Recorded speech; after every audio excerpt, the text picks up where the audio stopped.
అనగనగా రాజపురం అనే చిన్న గ్రామంలో రామయ్య అనే కష్టపడే రైతు ఉండేవాడు.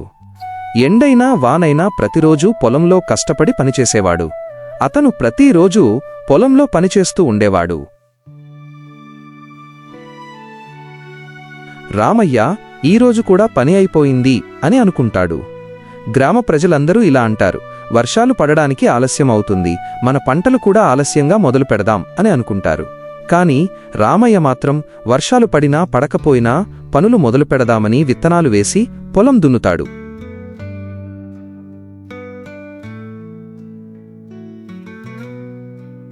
రామయ్య కష్టపడి పొలం దున్నాడు.